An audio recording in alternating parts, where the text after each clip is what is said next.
Donc bonjour à tous et merci de rejoindre notre webinaire. Donc, comme vous le savez, là, cette manifestation a été prévue dans un cadre un peu différent.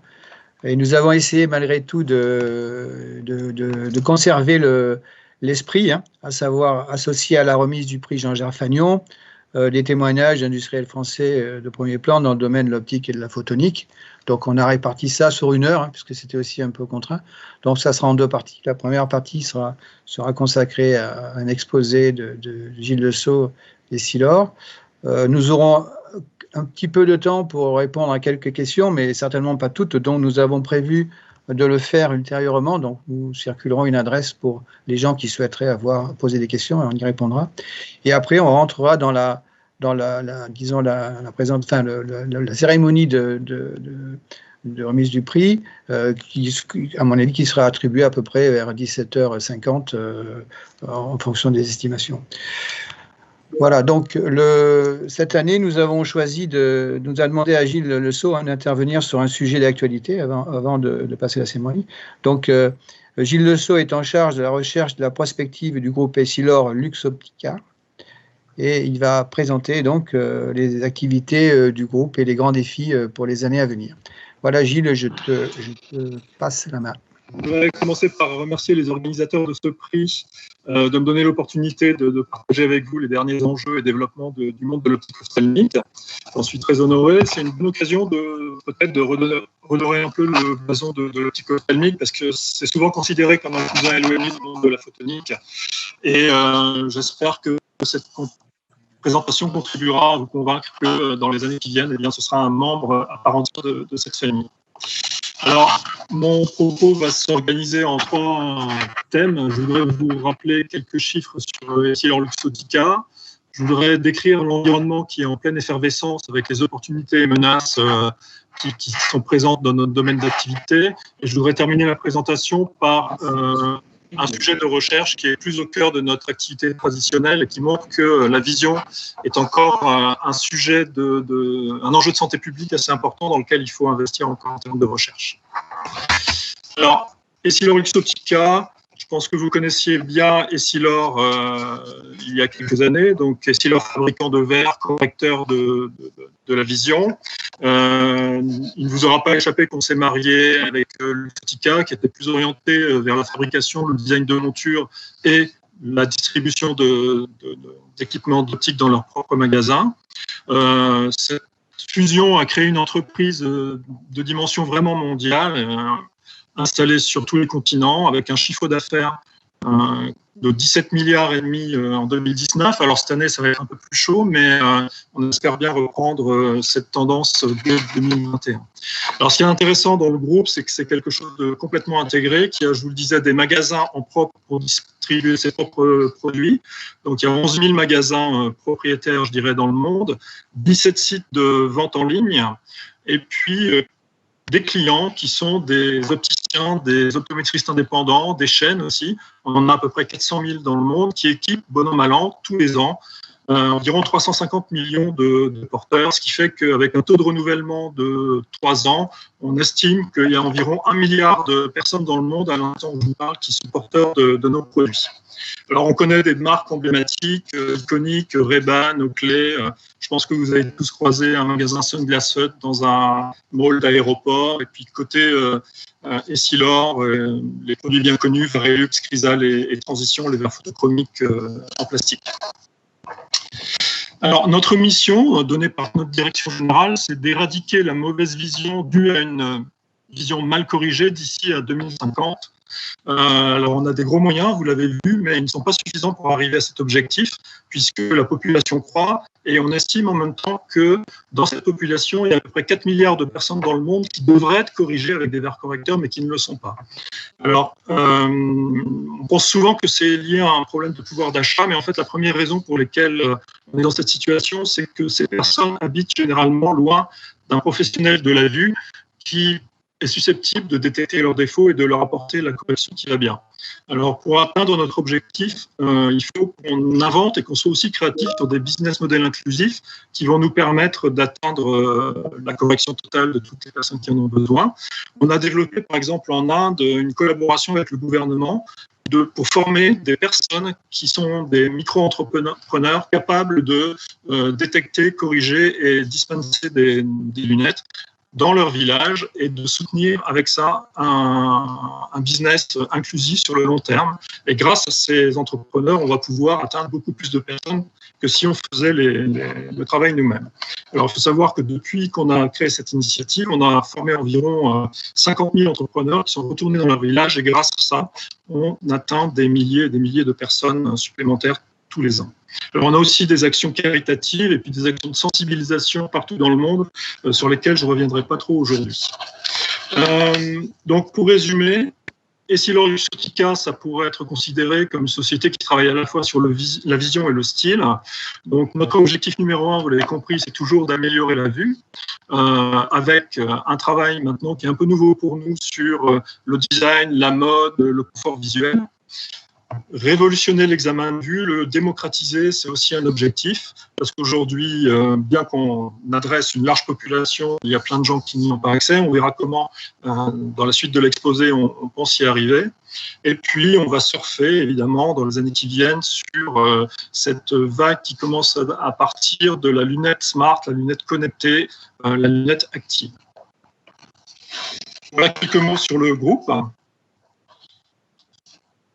Je voudrais maintenant arriver au deuxième chapitre de ma présentation qui concerne l'environnement qui est en train de changer fortement parce que finalement ce domaine très universel attire des acteurs nouveaux.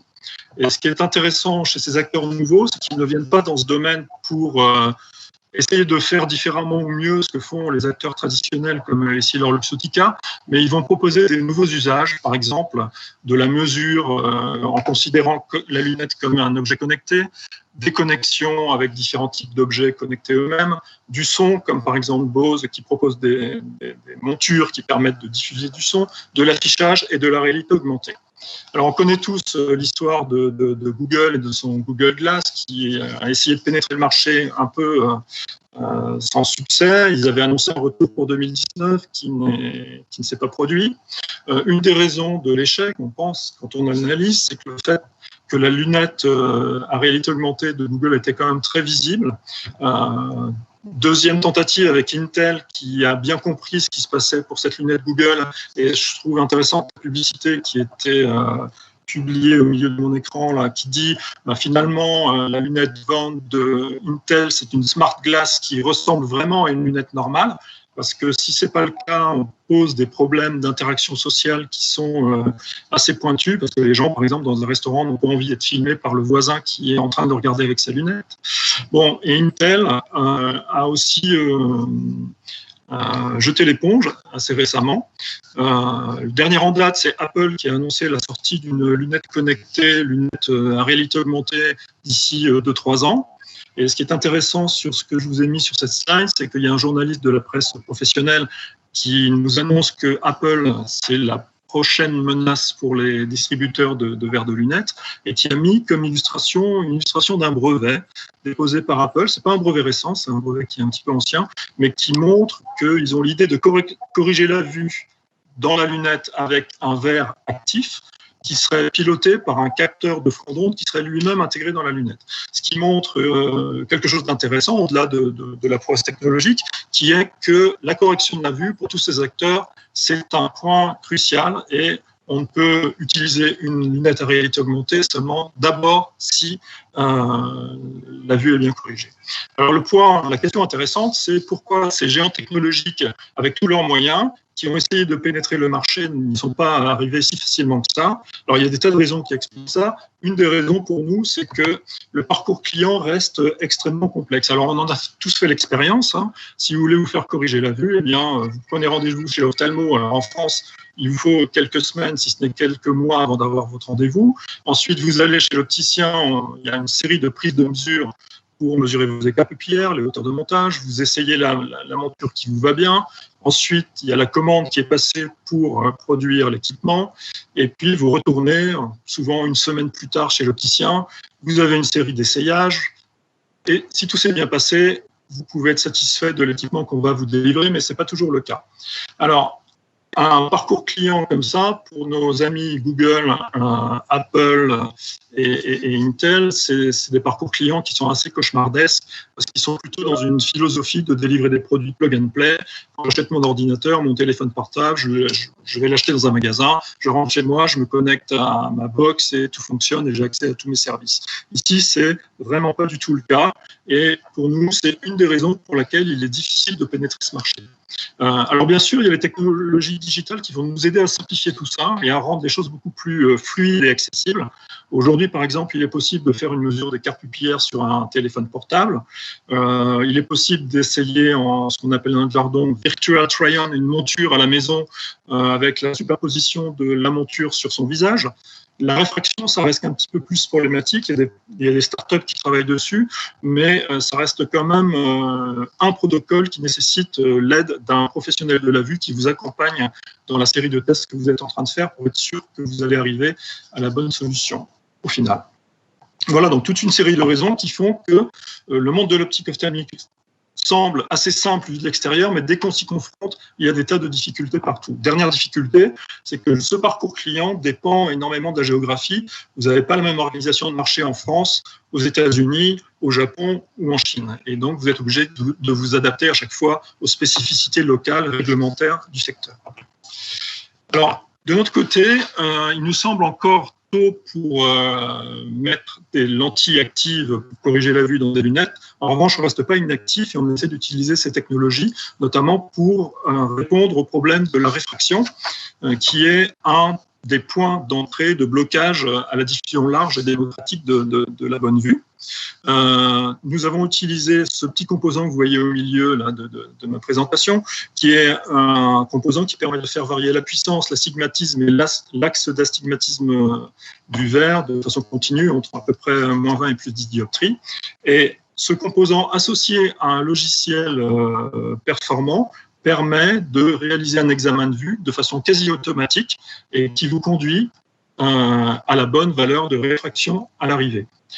Alors aujourd'hui, le phoroptère est toujours piloté avec l'aide d'un professionnel de la vue, mais on peut imaginer dans les années qui viennent, très prochainement, que vous-même, vous puissiez faire votre examen de vue en répondant à une série de questions très simples qui va vous permettre d'obtenir d'une part votre meilleure acuité visuelle et la bonne prescription, sachant que cerise sur le gâteau, comme la variation de puissance est continue, on n'est pas limité par le quart de dioptrie habituel qu'on rencontre dans les examens de vue traditionnels, mais on peut avoir une réfraction qui est beaucoup plus précise que ça.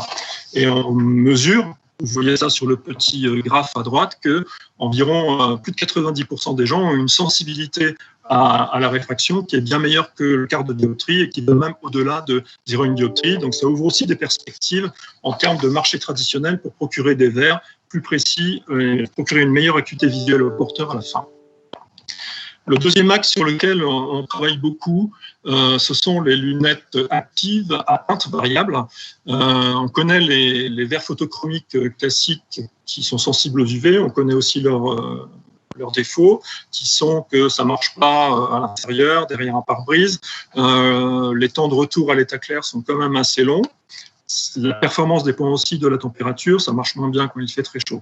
Donc on est parti dans une collaboration avec l'université de Huddersfield en Angleterre, en leur demandant de nous développer des colorants électrochromes qui pourraient pallier un peu les inconvénients des molécules photochromes.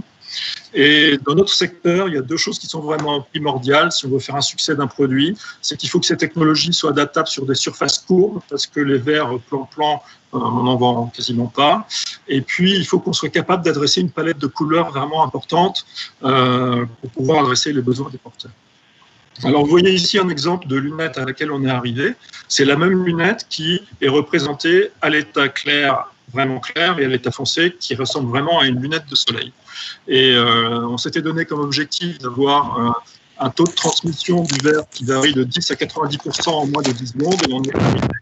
Ce qui nous donne bon espoir d'avoir des produits sur le marché dans un avenir proche, vraisemblablement l'année prochaine, bien qu'on ait été un peu retardé dans nos développements par la crise que vous connaissez. L'autre intérêt de ce genre de technologie, c'est que, en fait, c'est un composant un peu incontournable, pour revenir au sujet précédent, dans le cas de la lunette à réalité augmentée. Parce que le gros problème de la lunette à réalité augmentée, c'est qu'en fonction des environnements lumineux dans lesquels vous vous trouvez, vous avez à gérer un contraste qui peut varier énormément entre l'image réelle et l'image virtuelle que vous rajoutez.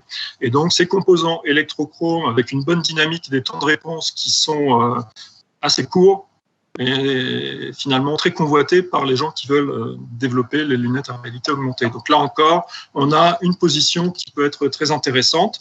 Donc ce champ concurrentiel qui se développe, vous voyez que c'est à la fois une menace pour nous, parce que des gros acteurs technologiques peuvent complètement changer les règles du jeu du marché, mais en même temps, on a notre mot à dire avec des technologies qui sont bien ciblées sur des besoins visuels qu'on connaît bien, la réfraction, le confort visuel, la lutte contre l'éblouissement, ce genre de choses, et on pense que là, on a vraiment une carte à jouer. Donc je voulais terminer par un dernier point qui est un sujet de recherche qui est plus au cœur de notre activité traditionnelle, qui montre que la vision est encore un enjeu de santé publique majeur.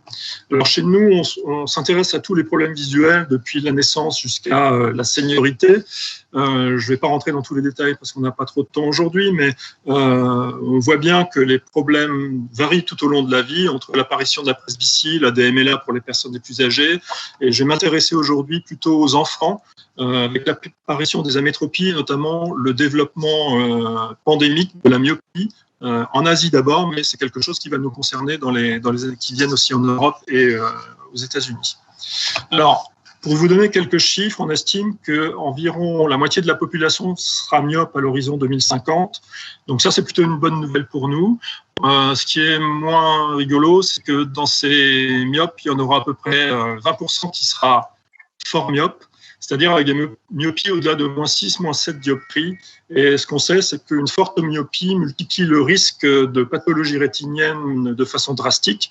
Et donc, on a intérêt à lutter efficacement contre un allongement excessif de l'œil. Alors, on pense souvent que la myopie, c'est quelque chose de génétique.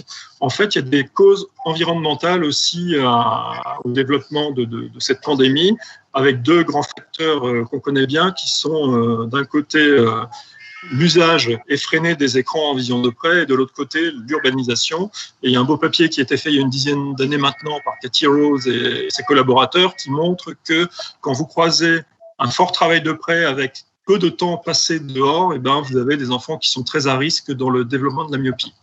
Donc on s'est inspiré de ces sources environnementales pour essayer de se poser la question de comment on pourrait ralentir le développement de l'œil.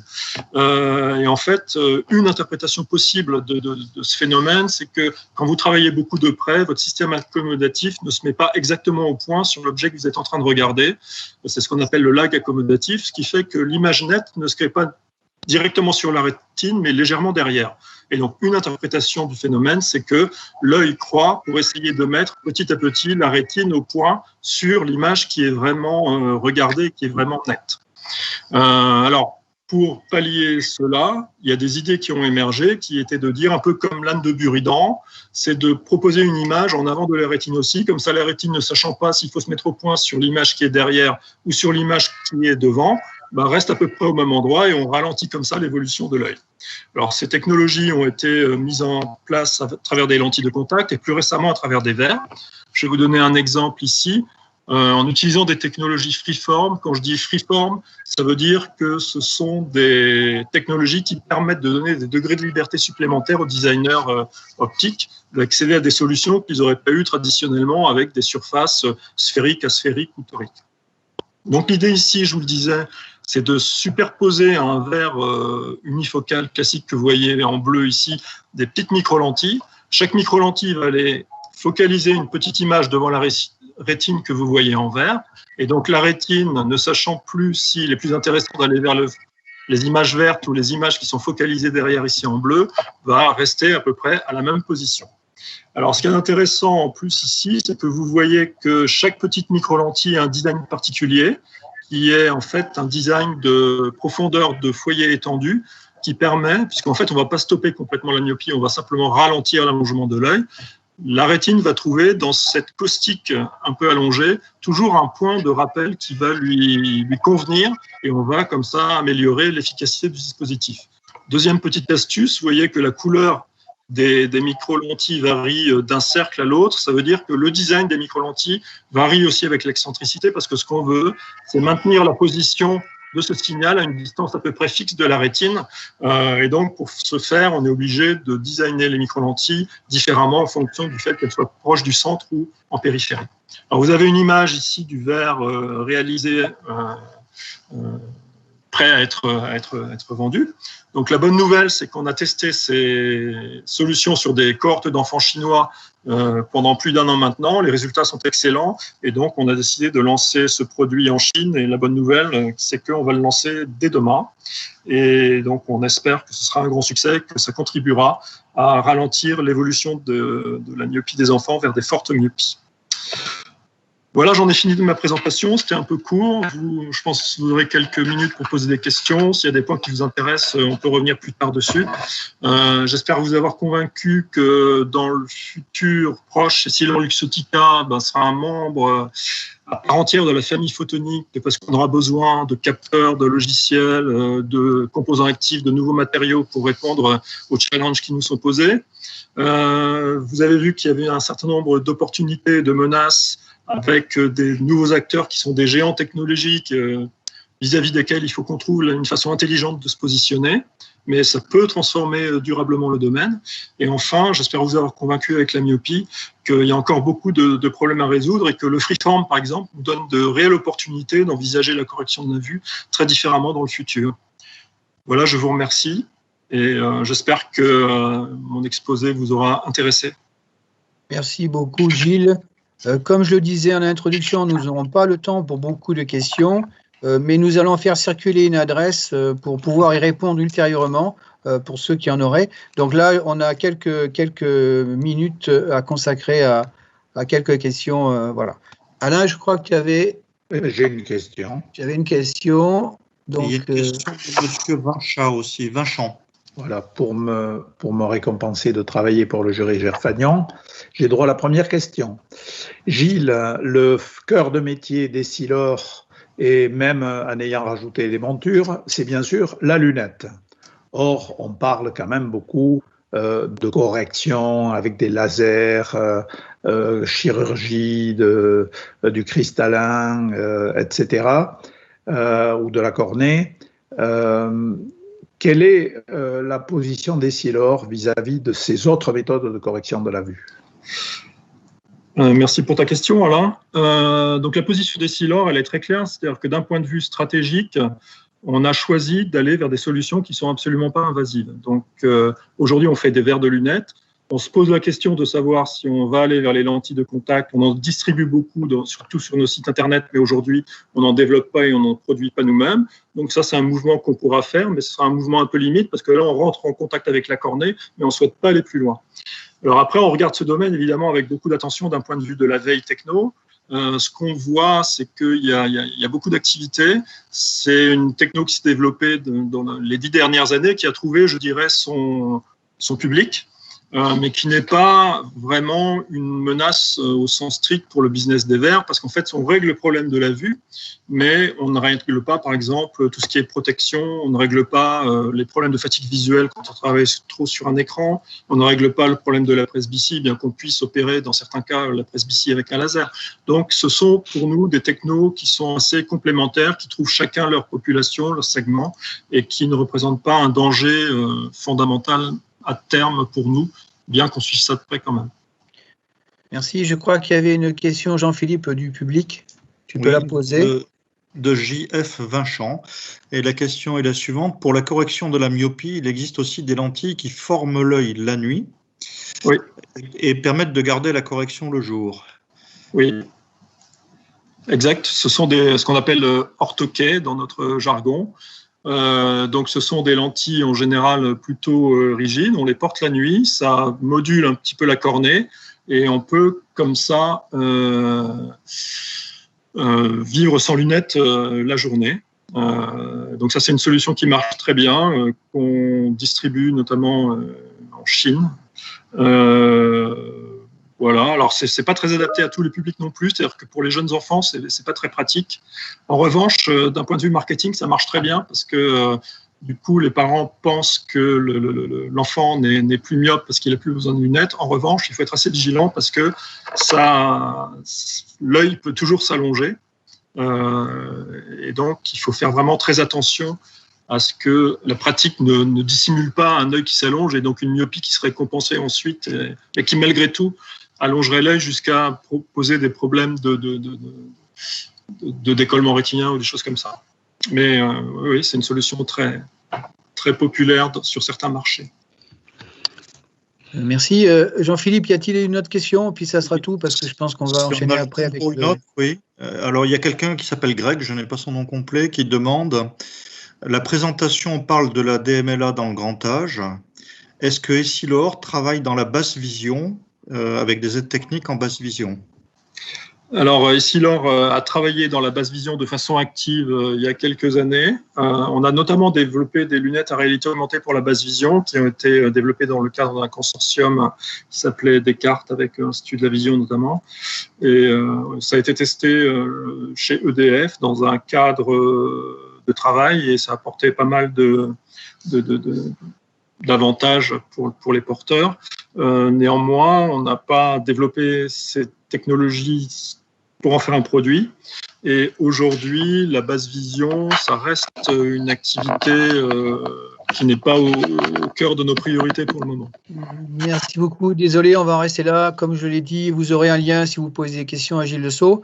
Nous allons enchaîner sur... Maintenant, nous allons partir dans la deuxième partie de l'événement, à savoir la remise du prix 2019. Donc, je passe la parole à Alain Aspect, le président du jury, et qui va donc présenter les candidats qui étaient en liste et aussi parler du prix Jean Gerfagnon plus en détail. Alain, c'est à toi. Donc, le prix Jean Gerfagnon a été nommé par Jean Gerfagnon, qui a été à la fois un grand scientifique et un grand industriel. Il a commencé sa carrière au CNET, à la grande époque du CNET, et ensuite, bien, il est passé chez Alcatel et encore une fois avec une double carrière. Alors, Jean Gerfagnon était un grand défenseur de ce double appartenance. Il pensait que très bien former les jeunes, y compris jusqu'au doctorat, pour qu'ensuite ils fassent des gens de grande qualité au sein de l'industrie, c'était une voie encouragée. Il était toujours disponible pour venir porter la bonne parole lorsque je faisais des cours à des élèves ingénieurs, que ce soit à Supoptique ou que je sois à Polytechnique, et les convaincre qu'il fallait avoir ces parcours complets. Et donc, lorsqu'il nous a malheureusement quittés beaucoup trop tôt, sa famille et un certain nombre de ses amis ont pensé qu'il fallait créer un prix qui respecte cet état d'esprit. Et donc, le prix Gerfagnon, c'est un prix qui s'adresse à des entrepreneurs pour des entreprises récentes, esprit start-up, et à condition que ces start-up soit créé sur une idée technique ou scientifique vraiment innovatrice. Et donc, c'est l'esprit que nous nous efforçons de garder au prix Gerfagnon depuis sa création, il y a maintenant pas mal d'années. Et le jury évolue. Moi, on me demande toujours de rester à la présidence, donc j'ai vu ça depuis le début. Le jury évolue, il y a un certain nombre de membres qui sont là depuis le début, il y a des nouveaux membres. C'est un jury, comme vous le voyez, panaché entre des chercheurs académiques et des chercheurs ou même des acteurs industriels. Les débats sont, je dirais, actifs, toniques, et c'est toujours un régal d'étudier les dossiers que nous avons et d'échanger entre membres de jury qui viennent d'horizons si divers. Donc, cette année, eh bien, ça n'a pas fait exception à la règle. Nous avions d'excellents dossiers et nous avons sélectionné 4 finalistes, qu'on appelle aussi parfois nominés, mais j'aime bien l'idée de finalistes, Alors, l'intérêt d'être finaliste, il est d'abord que être finaliste, c'est donner droit à un prix. Un prix, ce n'est pas le grand prix, il y a un seul grand prix parmi les 4, mais tous les finalistes ont droit à un prix, ont droit à un diplôme, ont droit à un chèque, ont droit à une certaine notoriété. Et j'ajouterai, ils ont droit très souvent à avoir l'espoir de revenir, car l'expérience montre que très souvent, le lauréat est quelqu'un qui était nominé dans les années précédentes. Nous verrons tout à l'heure si ce n'est pas une règle, mais si cette habitude s'est propagée jusqu'au prix 2019. Mais comme il faut faire durer un petit peu le suspense, nous allons d'abord demander à ce qu'on envoie des vidéos qui ont été préparées par chacun des 4 finalistes, parce que les finalistes, ils ont des prix, ils ont des droits, mais ils ont aussi des devoirs. Le devoir, c'est de faire une vidéo pour se présenter et présenter leur société. Et donc, nous allons opérer par ordre alphabétique. Donc, l'ordre dans lequel ils vont passer ne dit rien de qui sera le lauréat à la fin. Donc, est-ce qu'on peut envoyer les vidéos? Oui. Antoine Dubrouille, qui travaille sur les lasers femtosecondes, ou plus sur l'analyse des impulsions femtosecondes. Allez, c'est parti.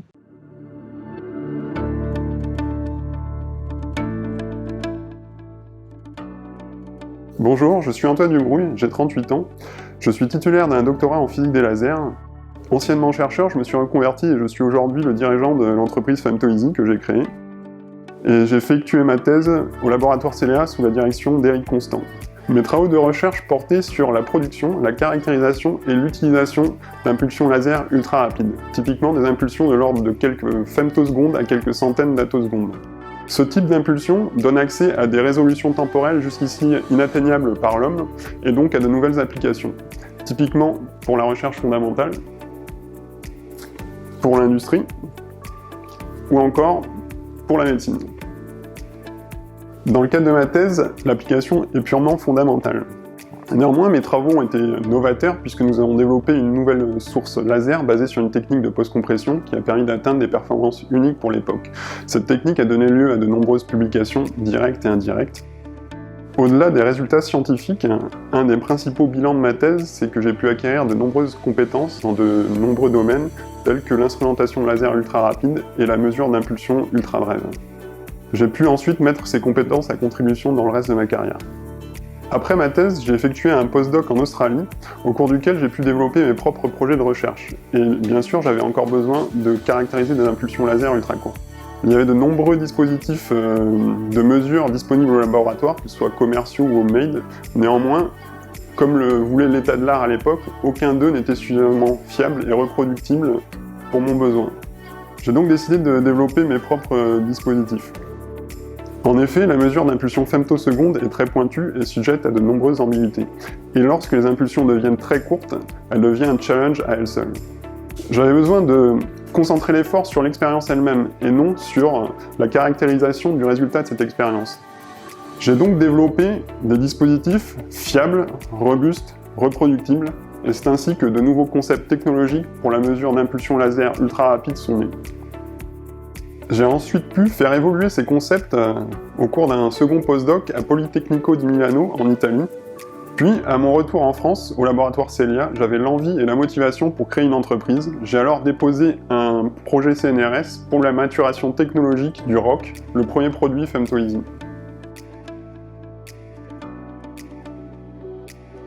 Les produits FemtoEasy utilisent un schéma optique innovant qui permet de faire des mesures extrêmement facilement.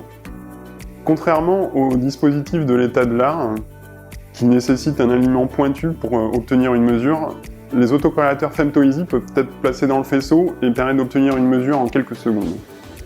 Ainsi, leur schéma optique simplifié et optimisé les rend fiables et robustes. Ils permettent d'obtenir le même résultat, le bon résultat, quel que soit l'utilisateur, ce qui est une prouesse dans le domaine de la métrologie ultra rapide.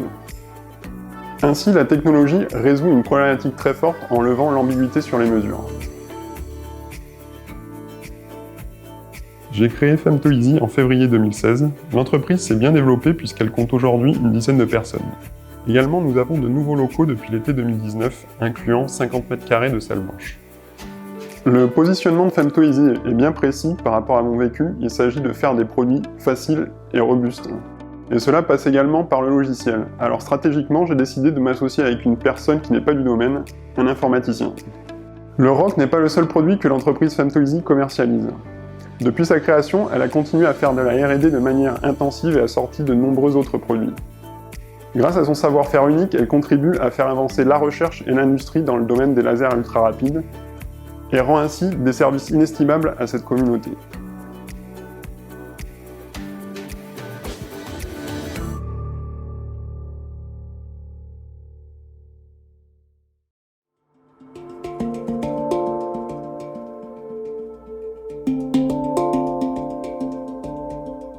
Bonjour, Rémi Galland, chargé de recherche CNRS au sein de l'Institut interdisciplinaire de neurosciences à Bordeaux. Mon travail consiste à développer des outils d'imagerie et d'analyse quantitative pour la biologie, afin de mieux comprendre les mécanismes moléculaires et principes physiques qui sous-tendent le fonctionnement des organismes vivants. Il faut savoir qu'en biologie, nous utilisons toujours des modèles pour nos études ou recherches. Parmi ces modèles, les cellules dissociées cultivées sur lamelles de verre sont les plus utilisées du fait de leur grande facilité de manipulation et d'observation. Le problème est que ces cellules miment de façon très approximative les conditions réelles à l'intérieur de nos organes, ce qui pose de gros problèmes lors de la transposition des études réalisées sur ce type de modèle à l'homme. Cela est particulièrement problématique par exemple pour la recherche de nouvelles cibles thérapeutiques. Ces dernières années, l'avènement des cellules dites souches est en train de révolutionner notre façon de faire. Ces cellules permettent de recréer in vitro des mini-organes qui reproduisent fidèlement tout ou partie du fonctionnement des organes réels humains. Ce sont des organoïdes. Leur potentiel est immense, de l'étude fondamentale du fonctionnement de nos organes et de leurs maladies, au développement de nouveaux médicaments ou encore de thérapies dites personnalisées. Cependant, l'adoption et l'utilisation de ces organoïdes est aujourd'hui freinée du fait du manque de dispositifs de culture standardisés et de la difficulté à pouvoir les analyser quantitativement et à haut débit afin de répondre aux standards de l'industrie en termes de rapidité et de prix. À travers une collaboration entre l'Institut interdisciplinaire de neurosciences à Bordeaux et le Mechanobiological Institute à Singapour, j'ai développé une nouvelle technologie de microscopie nommée SOSPIM qui permet de relever ces défis. Cette technologie repose sur le principe d'excitation par feuille de lumière. Intrinsèquement 3D et beaucoup moins invasif que les méthodes d'imagerie actuelles, ce type de microscope est idéal pour imager des échantillons complexes, 3D et vivants tels que les organoïdes. L'innovation de la technologie SOSPIM réside dans l'intégration d'une partie des optiques directement dans les supports de culture. Cette architecture, en plus d'être compatible avec tout type de microscope et station d'analyse standard, offre la capacité unique de simplifier, standardiser et paralléliser la culture et l'analyse quantitative d'organoïdes. Aujourd'hui, nous avons démontré la possibilité de cultiver et différencier des cellules souches en organoïdes à l'intérieur de micro-niches fabriquées dans nos supports de culture. Ces micro-niches sont directement compatibles avec l'imagerie SOSPIM, ce qui permet de s'affranchir de toute manipulation fastidieuse entre la culture et l'analyse des échantillons. Enfin, elles sont arrangées selon une grille bien précise, ouvrant la voie à la parallélisation de la culture et de l'imagerie de nos échantillons. Grâce au soutien de CNRS Innovation, de la SAT Aquitaine Sciences Transfert et d'Unitech, nous projetons maintenant de créer une start-up, Reflect, autour de la technologie SOSPIM. Pour ce faire, nous nous appuyons sur une famille de brevets et plus de 3 ans de retour d'expérience basés sur 5 systèmes pilotes utilisés au sein de plusieurs laboratoires à travers le monde. Dans cette optique, nous sommes aussi en train de faire évoluer la technologie SOSPIM pour mieux répondre aux besoins du marché du contrôle de qualité des organoïdes, en particulier pour ceux destinés à la thérapie cellulaire. Et plus largement, l'entreprise Reflect a pour mission de simplifier la culture et l'imagerie de modèles biologiques 3D en créant une nouvelle génération d'outils pour le diagnostic et la recherche.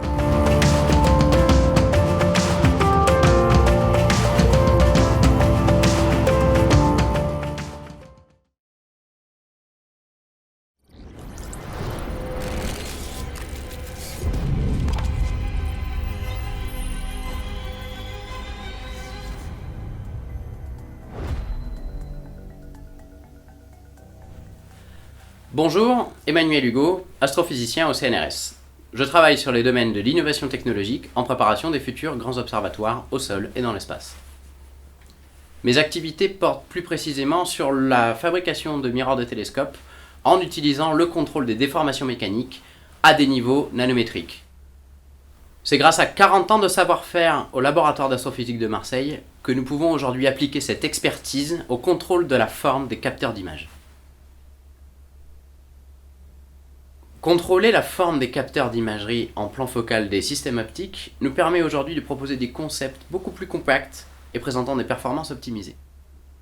Le soutien ces dernières années de l'ANR et du LabEx Focus me permet aujourd'hui de mener 2 programmes ERC, l'un visant au développement de ces nouvelles technologies et l'autre à l'accompagnement de la mise sur le marché. Et grâce au soutien de CNRS Innovation, nous avons pu nous lancer dans l'aventure de la startup Curve One qui participe au programme CNRS X Startup.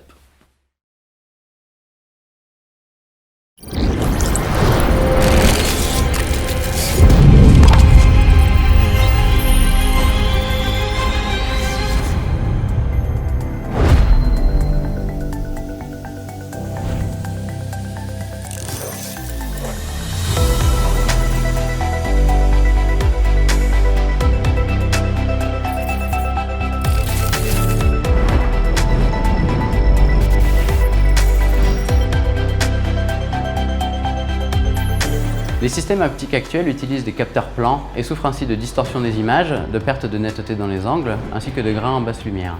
Et aujourd'hui, après 7 ans de recherche et développement et une série de brevets, on peut corriger ces défauts grâce à l'utilisation de capteurs courbes.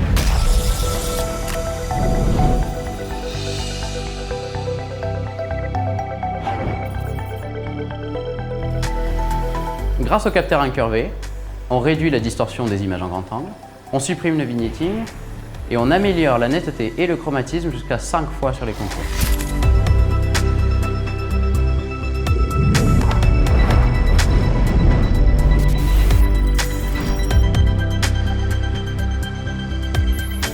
Grâce au capteur courbe, c'est une nouvelle ère qui s'ouvre pour l'univers de l'imagerie, des appareils photo aux nanosatellites, en passant par les véhicules autonomes. Dans un premier temps, nous visons les domaines spécifiques tels que les drones professionnels, l'instrumentation scientifique et militaire et l'imagerie biomédicale.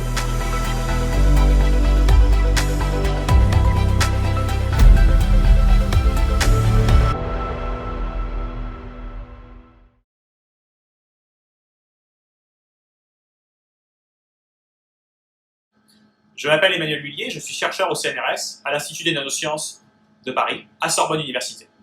L'activité de recherche de mon groupe porte sur la synthèse de nanoparticules de semi-conducteurs obtenues par voie chimique, puis à leur transformation comme matériau actif pour la détection infrarouge. Depuis 1 an et demi, cette activité est conduite en collaboration avec New Imaging Technologies. NIT travaille depuis 15 ans à la fabrication de caméras infrarouges à partir du semi-conducteur INGAS. C'est une technologie de haute performance, mais dont le coût est prohibitif pour de nombreuses applications. Ces nouvelles applications sont typiquement l'assistance à la conduite de nuit, les véhicules autonomes ou la vision industrielle. De nombreux process industriels utilisent la vision infrarouge, par exemple pour détecter des taches d'humidité, car l'eau se met à fortement absorber la lumière dans la partie infrarouge du spectre électromagnétique. Pour de telles applications, l'ambition est d'être capable de fabriquer une caméra dont le coût soit réduit d'un facteur 2 à 3 par rapport aux produits existants. C'est un sujet de recherche très pluridisciplinaire, nous faisons la synthèse de ces nanocristaux, ce qui nous permet d'obtenir des grains de semi-conducteurs de taille nanométrique en solution. Certains sont déjà utilisés depuis 5 ans comme source de lumière verte et rouge dans les écrans. Cela fait des nanocristaux une des rares nanotechnologies à avoir trouvé un vrai marché industriel et à avoir démontré la viabilité de ces matériaux quantiques pour des applications à long terme. Ensuite, nous venons fabriquer des électrodes en salle blanche et on vient ensuite déposer les solutions de nanoparticules dont on a modifié la chimie de surface pour les rendre compatibles avec le transport électronique sur des électrodes ou sur les circuits de lecture fournis par NIT. Ce qui rend notre technologie compétitive en termes de coût est à la fois la croissance des nanoparticules, qui est moins coûteuse que celle des films obtenus par épitaxie, et d'autre part, un couplage simplifié au circuit de lecture avec la technologie CMOS. Nous en sommes actuellement à la phase de réalisation de démonstrateurs, avec l'idée de faire de l'imagerie à la fois de faisceaux laser infrarouges ou encore de l'imagerie passive et active. Donc, nous arrivons au moment où the winner is. Donc, avant de révéler le lauréat, je tiens à faire remarquer que les 4 nominés que nous avons cette année, ou les 4 finalistes que nous avons cette année, répondent parfaitement à l'esprit du prix Jean Gerfagnan. Jean Gerfagnan aurait été ravi de constater que chacun de ces finalistes est engagé dans une opération on va dire de commercialisation, de fabrication et de commercialisation à partir de véritables idées, de véritables innovations pointues. Et donc maintenant, eh bien, nous allons voir le nom du lauréat. Est-ce que tu peux nous l'envoyer? Voilà, Antoine Dubrouil, Société Femtoeasy, particulièrement représentatif de l'esprit de ce prix, puisque après une thèse et 2 post-docs, il a converti le savoir-faire acquis dans le cadre de cette activité économique, académique, il a vraiment converti ça dans une société, on l'a vu, une société qui déjà a une certaine surface. Donc Antoine Dubrouil, bravo. C'est aussi un exemple de quelqu'un qui est revenu plusieurs fois et on constatait chaque année que son activité était de plus en plus développée. Donc c'est un magnifique candidat. Est-ce qu'on peut lui donner la parole à Antoine Dubrouil? Est-ce qu'il peut nous dire quelques mots? Bonjour, vous m'entendez? Écoutez, je tiens à vous remercier sincèrement pour ce prix. C'est vrai que j'ai été persévérant puisque c'est la 3e fois que je viens, que je suis finaliste. Je suis vraiment très content. En plus, voilà, je pense que c'est une des rares fois où le prix est décerné à un dirigeant de la société parce que j'ai fait quand même tout le parcours. J'ai fait donc tout le parcours universitaire, le développement universitaire, et après j'ai moi-même créé la société, donc je me suis, on va dire, converti à l'entrepreneuriat, et c'est quand même assez difficile. Et ensuite, j'ai continué avec l'entreprise à faire de la recherche. Et donc, je suis vraiment très content de ce prix, et je vous remercie de tout cœur. Du coup, je voulais aussi féliciter les autres finalistes pour la qualité de leurs travaux, et donc je leur souhaite d'être lauréats les années suivantes. Merci Antoine pour ce commentaire. Absolument. Chacun des nominés ou des finalistes de cette année respecte parfaitement l'esprit du prix, et comme Antoine vient de nous le dire, eh bien, la persévérance paye dans le prix Jean Gerfagnon. Je pense qu'il est temps de conclure. Merci à tous ceux qui se sont joints à nous. Je pense que Jean-Louis va faire la conclusion, donc ne quittez pas tout de suite. Mais encore une fois, je tiens à dire que avec ce jury formidable et dont les avis sont exposés toujours de façon très dynamique, pour ne pas dire plus, c'est un vrai plaisir d'avoir des dossiers pareils. Voilà. Et longue vie au prix Jean Gerfagnon qui tient parfaitement ses promesses. Voilà, merci Alain. Donc, nous allons conclure. Donc, je voulais rappeler quelques petites infos. Donc, j'avais déjà indiqué le lien pour ceux qui voudraient poser des questions au lauréat et au candidat, et aussi à Gilles, puisque son intervention a été, à mon avis, très intéressante et aurait suscité en temps normal beaucoup de questions, j'imagine. Donc là, vous pourrez le faire par ce biais-là. Aussi, un point très important, donc on profite de l'occasion pour indiquer que voilà, donc le prix a été attribué. Bon, celui de 2020 est ouvert, donc l'appel à la candidature. Donc, vous faites tous partir de la communauté. Vous avez un rôle à jouer pour susciter des candidatures. C'est important que vous avez vu la qualité des candidats, qu'effectivement on puisse donner l'occasion à présenter les travaux, puisqu'il y a au-delà du lauréat aussi. C'est l'occasion de présenter les travaux. Donc la date de limite est le 15 novembre. Donc ça sera relayé par les canaux habituels, mais c'est important de diffuser autour de vous. Bien sûr, aussi, ne pas oublier que c'est une histoire qui est longue. Alain l'a retracée. Aujourd'hui, même si l'IMT a récemment repris le flambeau, donc il y a tout un ensemble de gens qui œuvrent autour de ce prix, à commencer par la famille Jean Fagnon et les fondateurs du prix, comme Alain l'a indiqué. Certain nombre de partenaires qui ont été très actifs aussi, les pôles de compétitivité, en particulier le pôle systématique, la Société française d'optique. On aurait dû cette année, bien sûr, être lors de la SFO. On le fera l'année prochaine, je pense. Gilles, pour avoir très gentiment accepté de présenter et de faire les répétitions, parce que malgré, il y en a eu quelques-unes. Voilà, bien sûr, le président même du jury qui ont toujours été très disponibles. Et puis moi, je voudrais aussi ajouter toutes les personnes qui nous ont aidés à faire fonctionner ce webinaire. Et puis surtout, les personnes qui se reconnaîtront, Catherine, Caroline, Emmanuel et Audrey pour Systématique, qui nous ont beaucoup aidé à mettre en place webinaire. Également Brigitte, Véronique et Damien qui étaient à côté de moi, heureusement, parce que sinon ça aurait été pire, et qui a assuré la logistique, qui est pas toujours aisée. Donc voilà, j'espère, et encore, bon, bravo et merci à Antoine, et j'espère l'année prochaine que nous nous retrouverons dans un contexte plus naturel et plus propice à des interactions sociales et humaines. Voilà, donc merci à tous. Je ne sais pas si Alain, tu veux rajouter un dernier mot, comme voilà. Eh bien, je voudrais préciser au cas où ça n'aurait pas été très clair, que les 3 finalistes qui ne sont pas le lauréat final ont aussi un prix, je crois que je l'ai déjà dit, et donc d'habitude on les fait monter en scène, ils ont droit à une photo. Bon, je suis un peu désolé pour eux, mais ils auront quand même le diplôme et le chèque, voilà. Et vraiment toutes nos félicitations. Voilà, bravo à tous et merci d'avoir participé à ce webinaire. Merci beaucoup. Et bravo encore à Antoine. Bonne fin de soirée à tous.